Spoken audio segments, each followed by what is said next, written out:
SMA Negeri 3 Malang merupakan salah satu sekolah yang menjadi kebanggaan bagi masyarakat Kota Malang, Jawa Timur, bahkan nasional. Sekolah tersebut telah menjadi acuan bagi masyarakat siswa secara luas.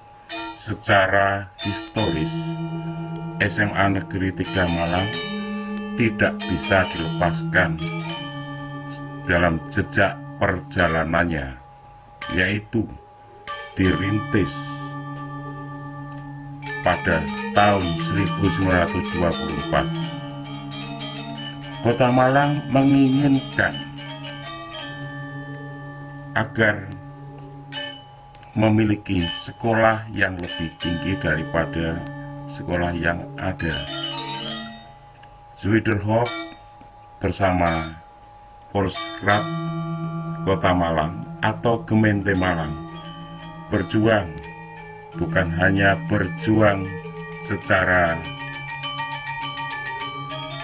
dorongan, tetapi juga memberikan harta bendanya di sisa usianya yang sudah tua, ingin mengabdikan hidupnya terhadap Kota Malang.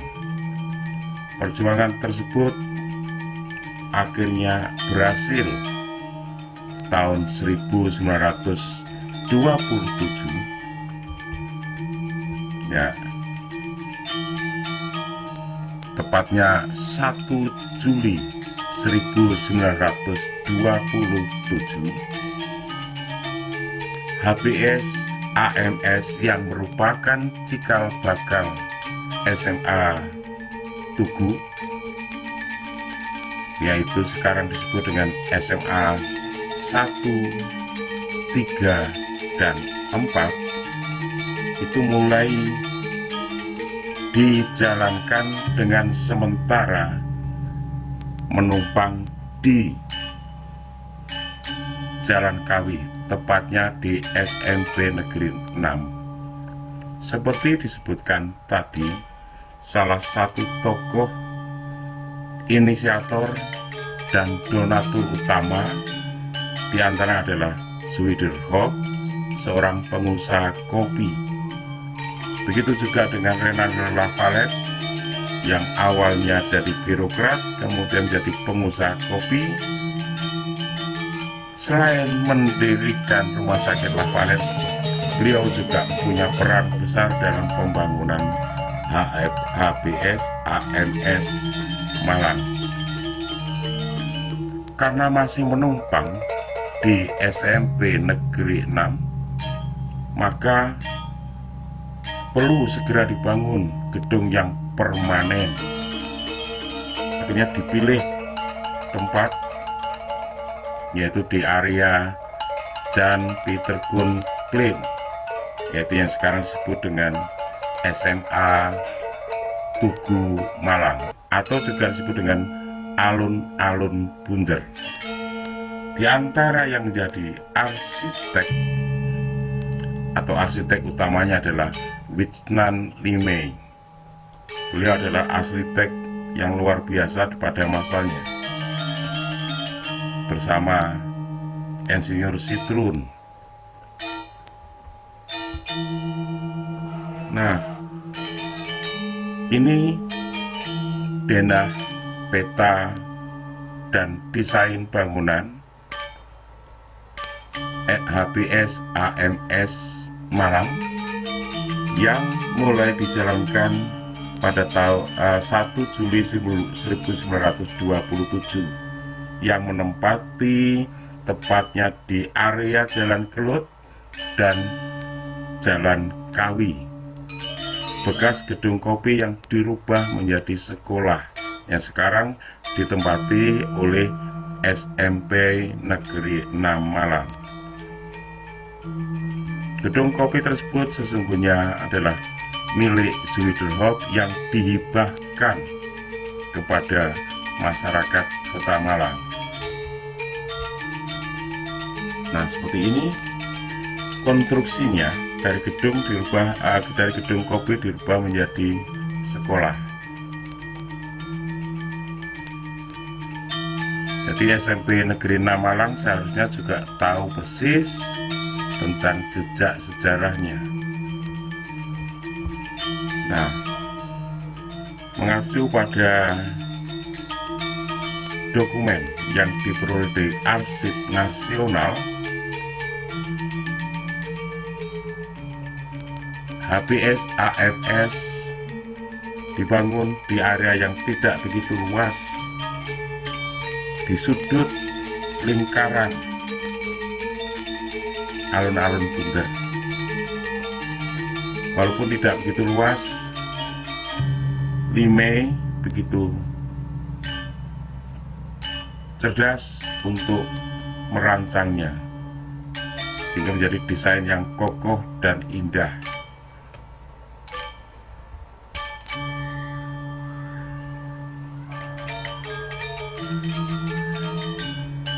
Walaupun tidak begitu jelas dari blueprint ini, bisa dilihat bagaimana bentuk struktur bangunannya yang semuanya berlantai 2 kecuali aula tubuh yang mirip dengan ITB. Memang arsitekturnya kebetulan sama. Tokoh-tokoh pembangunan juga dosennya semuanya dari ITB, dan dosen sastranya berikutnya juga di Cikal Bakal UI.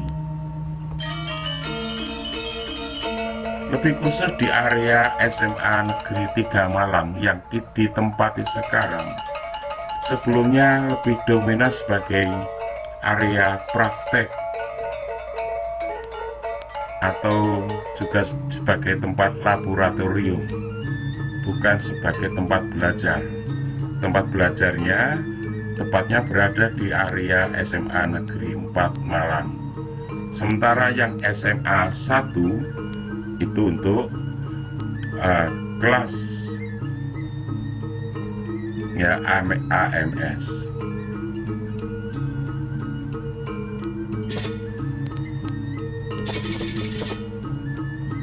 Nah, berikut dilihat dari udara kaitan dengan bangunan-bangunan di alun-alun Bundar atau Joglen. Di situ tampak ada area balai kota, area topografi, dan area HBS AMS yang merupakan bangunan-bangunan vital saat itu, yang dibangun di masa Boplen atau di periode Boplen kedua.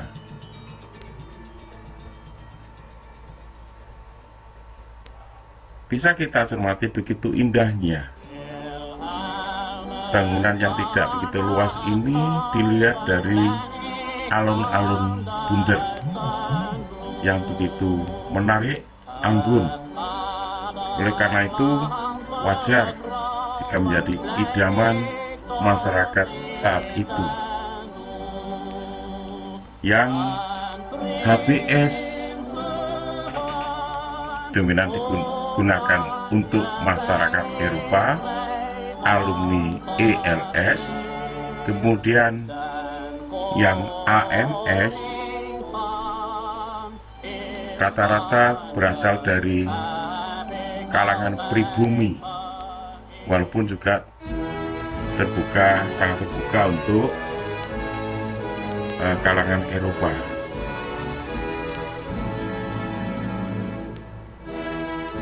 Seperti ini dilihat lebih dekat, tampak lebih detail visual dari depan.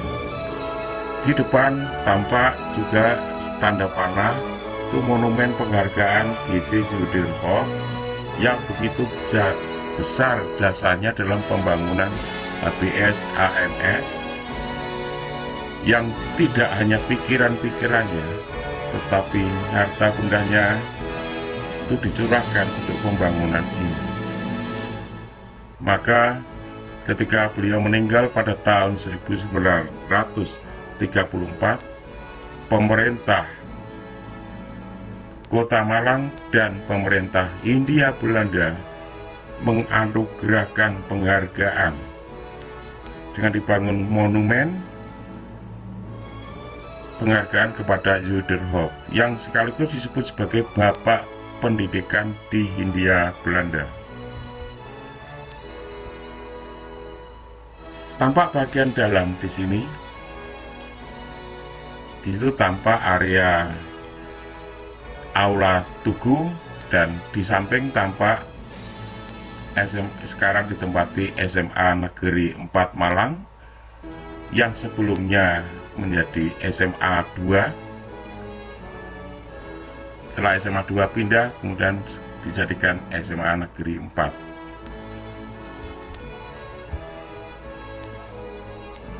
Kita bisa melihat juga di sini bagaimana megahnya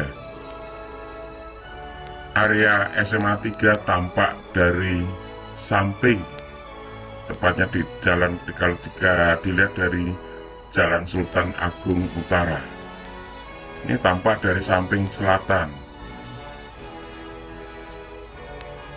Begitu bangunan corak gotik, lengkung-lengkung yang begitu kokoh.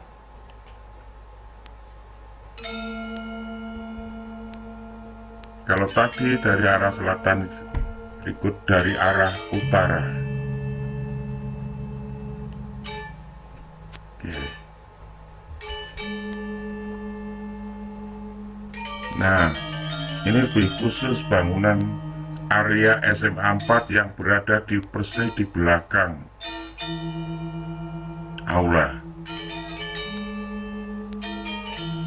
Di sampingnya tampak ada lorong yang kabarnya dari dari tiang-tiang bulat yang utuh, tapi jejaknya sekarang sudah tidak ada.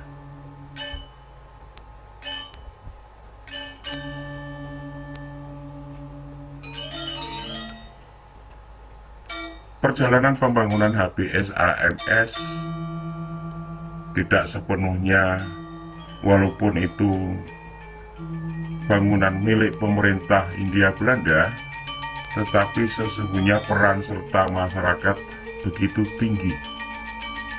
Terbaca di sini biaya pembangunan sebesar 400.000 gulden yang terdiri subsidi hanya 100.000 gulden, sementara yang 300.000 gulden berasal dari swadaya masyarakat Kota Malang, utamanya kalangan pengusaha perkebunan dan lain-lainnya. Bangunan itu dirintis pada tahun 1927, dirancang, kemudian mulai dibangun pada tahun 1928, berikut diserahkan kepada pemerintah oleh Willy May pada 31 Juni 1930. Bangunan itu kemudian sehari berikutnya ditempati sebagai tempat proses pembelajaran, tepatnya pada 1 Juli 1930, yang peresmiannya pada 16 Oktober 1930 dihadiri oleh Mr. Dr. T. Holmes, Direktur HBS AMS atau kepala sekolah pertama saat itu, kemudian Mr. Hartog, Inspektur Van Middelbar, Onderwijs atau Inspektur Pendidikan Menengah dan Agama. Kemudian Mr. Kool sebagai Gubernur Jawa Timur dan Verworneman, Wali Kota Malang. Situasi proses pembelajaran saat itu masih menggunakan bangku-bangku kokoh memanjang.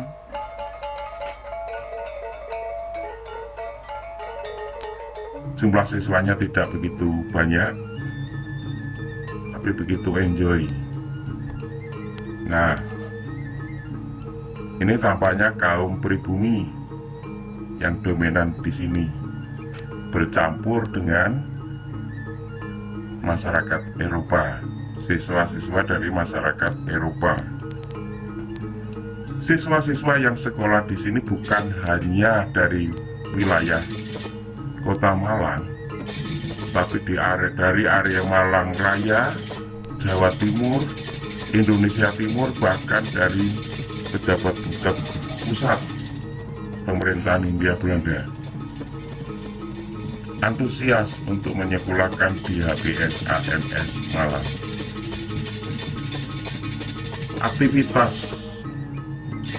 Aktivitas olahraga selain di area sekolah juga sering dilakukan di area Stadion Malang, juga di area lapangan Rampal.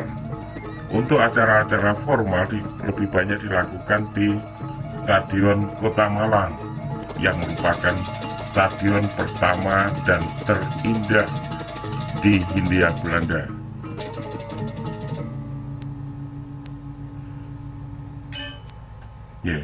Alat ini masih tersisa satu yang kondisi cukup baik walaupun tidak utuh di Aula Tugu Malang.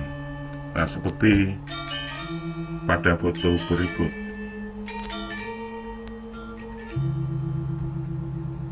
Nah, ini masih kegiatan di Stadion Malang.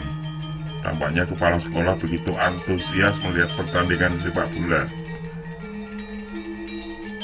Siswa-siswa HBS Malang.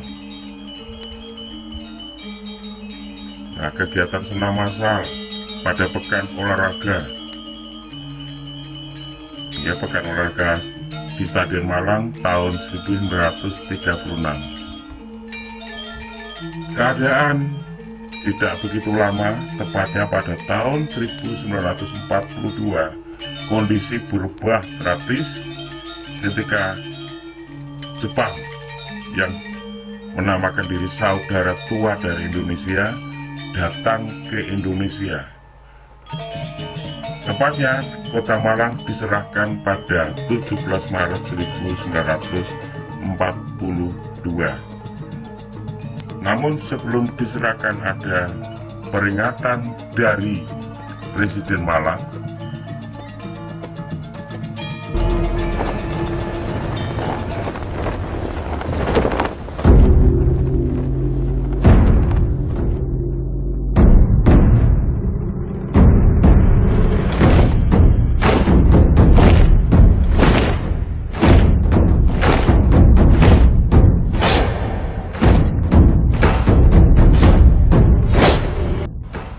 Masyarakat wilayah Malang perlu berwaspada, menyiapkan kondisi terhadap kedatangan Jepang di Pulau Jawa, tepatnya juga di wilayah Malang, agar semua terjaga dengan baik, tidak terjadi hal-hal yang negatif bagi masyarakat Kota Malang. Nah, di antara setelah kedatangan Jepang di Malang, tepatnya pada 17 Maret 1972, memiliki beberapa syarat. Salah satu syarat yang diminta adalah HBS AMS Malang agar diserahkan kepada Jepang untuk dijadikan kantor transisi, tempat pelaporan dan tempat logistik awal pemerintah Jepang. Seperti kita lihat di sini, yang saat itu disebut HBS di Jalan Edinburgh atau Edinburgh Straat.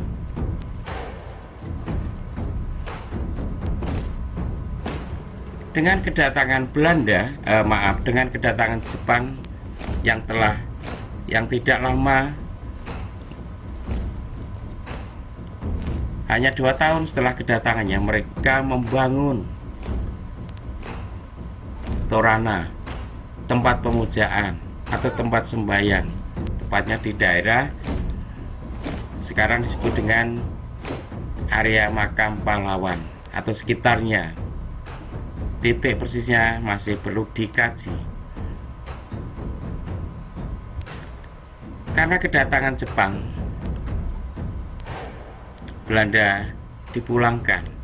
Namun di antara mereka pasti sangat berkesan masa-masa indah, masa-masa bahagia saat di Hindia Belanda, tepatnya di Malang. Lebih khusus bagi siswa-siswa atau alumni HBS AMS Malang. Ketika mereka dengan bahagia menorehkan kenangan-kenangan indahnya, termasuk ditulis dalam bentuk puisi.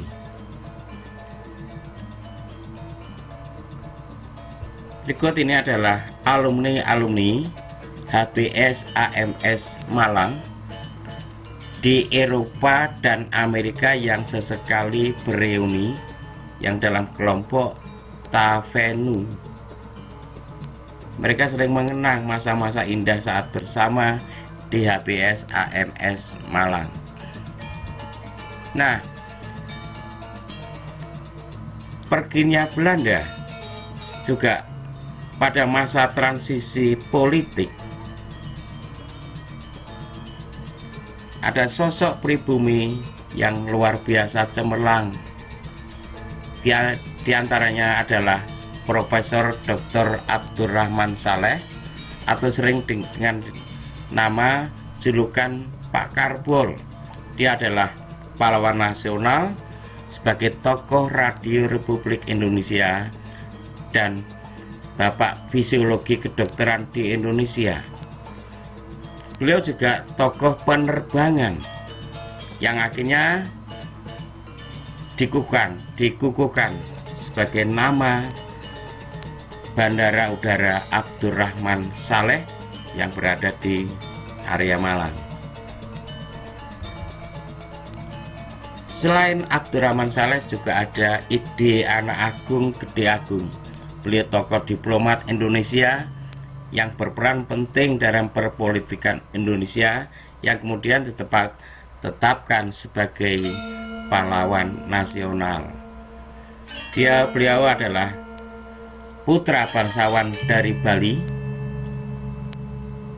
yang berjuang begitu kuat, begitu keras, begitu gigih terhadap keberadaan bangsa Indonesia untuk mencapai kemerdekaan yang benar-benar merdeka, yang saat itu kondisinya masih dalam posisi yang masih belum stabil. Nah, selain dua tadi juga ada sosok Cokorda Raka Sukawati yang dikenal dengan konstruksi tiang jembatan layang Sosro Bau. Sayang saya belum cantumkan lulus tahun berapa beliau ini. Nah, untuk lebih lanjut bagaimana perkembangan atau perubahan dari SMA, dari HBS AMS Malang menjadi SMA 1, 2, dan 3, khususnya perkembangan menjadi SMA 3 Malang, kita tunggu video berikutnya.